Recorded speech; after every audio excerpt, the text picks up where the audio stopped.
Assalamualaikum warahmatullahi wabarakatuh. Salam sejahtera untuk rekan-rekan guru semua. Izinkan saya untuk memperkenalkan diri terlebih dahulu. Nama saya Heti Sulastri. Saya pengajar kimia. Unit kerja saya di SMA Negeri 2 Bandung. Dan saya guru DPK di SMA Pasundan 2 Bandung. Pada video kali ini, saya akan membawakan materi yang diajarkan pada bulan Agustus tahun 2022, yaitu satuan konsentrasi pada bab sifat koligatif larutan. Materi ini diberikan kepada siswa kelas 12 di semester 1. Materi satuan konsentrasi adalah materi yang sangat penting dipahami siswa sebelum memasuki bab sifat koligatif larutan. Sebelum memahami kesatuan konsentrasi yang akan kita pelajari, terlebih dahulu siswa harus paham dulu tentang definisi tentang larutan. Apa itu larutan? Larutan didefinisikan sebagai campuran yang homogen antara pelarut dan terlarut, di mana di dalam larutan terdiri dari air sebagai pelarut dan gula sebagai terlarut. Jadi, komponen larutan itu terdiri dari pelarut yang kita sebut sebagai solvent dan zat terlarut yang kita sebut sebagai solut. Pelarut menyatakan komponen yang jumlahnya lebih banyak, sedangkan zat terlarut adalah komponen yang jumlahnya lebih sedikit.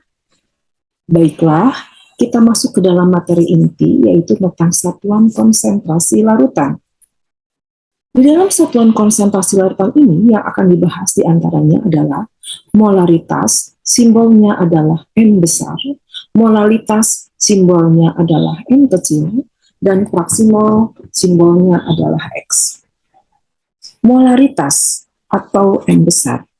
Molaritas memiliki pengertian menyatakan mol zat terlarut di dalam setiap 1 liter larutan.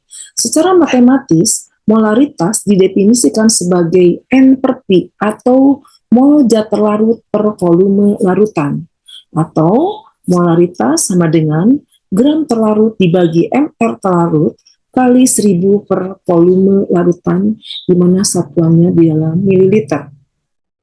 Rumusan ketiga dari molaritas ini adalah persentase kali 10 kali rho atau massa jenis dibagi mR.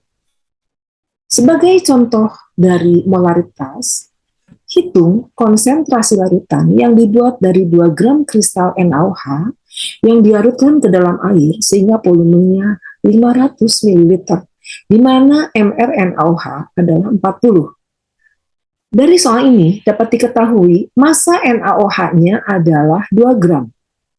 Volume airnya, volume larutannya adalah 500 ml. Kita konversi ke dalam liter menjadi 0,5 liter, dan mRNaOH-nya adalah 40. Ditanyakan molaritas larutan. Kita cari mol dulu, adalah gram terlarut dibagi mR sama dengan 2 gram dibagi 40 sama dengan 0,05 mol, dan molaritasnya yang didapat 0,05 mol dibagi 0,5 liter sama dengan 0,1 mol per liter atau 0,1 molar. Satuan konsentrasi yang kedua adalah molalitas atau simbolnya adalah N kecil, menyatakan banyaknya mol zat terlarut di dalam setiap 1000 gram pelarut. Secara matematis, molalitas dirumuskan gram terlarut dibagi mR kali 1000 per P atau massa pelarut yang satuannya di dalam gram. Atau molalitas sama dengan persentase dibagi mR kali 1000 per 100 dikurangi persentase. Untuk contoh soal dari molalitas, hitung molalitas larutan yang terjadi apabila 24 gram kristal MgSO4 dilarutkan dalam 400 gram air, di mana MgSO4-nya adalah 120. Dari soal dapat kita ketahui, massa MgSO4-nya adalah 24 gram, massa airnya atau massa pelarutnya atau kita sebut P sama dengan 400 gram dan MR NGSP4-nya 120. Sehingga mol yang kita dapat adalah 24 dibagi 120 sama dengan 0,2 mol. Molalitasnya adalah 0,2 mol kali 1000 per 400 sehingga didapat 0,5 molar. Contoh soal molalitas berikut.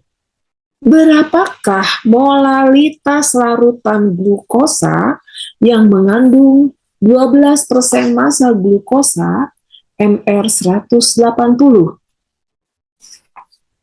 Dalam 100 gram larutan glukosa 12%, terdapat massa glukosa 12% sebanyak 12 per 100 kali 100 gram didapat 12 gram. Massa airnya adalah massa larutan dikurangi massa terlarut. Sebagai terlarut di sini adalah glukosa, sehingga 100 dikurangi 12 didapat 88 gram, itu sebagai massa air atau massa pelarut. Kita cari mol glukosanya adalah 12 gram dibagi 180 didapat 0,067 mol. Massa pelarutnya adalah 88 gram, kita masukkan ke dalam kilo menjadi 0,088 kilo, sehingga molalitasnya didapat 0,06 mol dibagi 0,088 kilo, didapat 0,76 mol per kilo. Yang terakhir yaitu tentang praksimol, simbolnya adalah X, menyatakan perbandingan mol zat terlarut per mol zat pelarut terhadap mol seluruh komponen larutan. Sehingga secara matematis didefinisikan praksimol A sama dengan mol A per mol A ditambah mol B. Untuk praksimol B sama dengan mol B per mol B ditambah mol A. Apabila praksimol dari masing-masing zat yang ada di dalam larutan dijumlahkan, secara keseluruhan nilainya adalah 1 atau dinyatakan sebagai berikut. Praksimol A ditambah praksimol B sama dengan 1. Selanjutnya, untuk contoh soal praksimol, hitung praksimol NaCl dan praksimol air jika diketahui 14,6 gram NaCl dilarutkan dalam 150 gram air, di mana MR NaCl sama dengan 58,5 dan MR air sama dengan 18. Rumus praksimol XT sama dengan NT per NP plus NT, di mana XT plus XP sama dengan 1. Di sini kita cari dulu NT, di mana sebagai terlarutnya di sini adalah NaCl. Jadi, mol NaCl sama dengan gram NaCl dibagi MR NaCl sama dengan 14,6 dibagi 58,5 sama dengan 0,25 mol. Dan kita cari mol air, gram air per MR air sama dengan 150 dibagi 18 didapat 8,33 mol.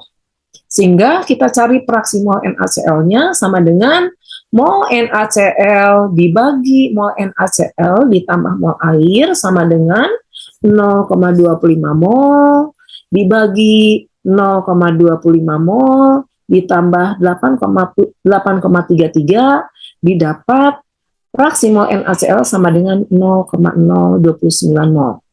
Nah, untuk mencari praksimol airnya adalah 1 dikurangi praksimol NaCl, berarti 1 dikurangi 0,029, sehingga didapat 0,971.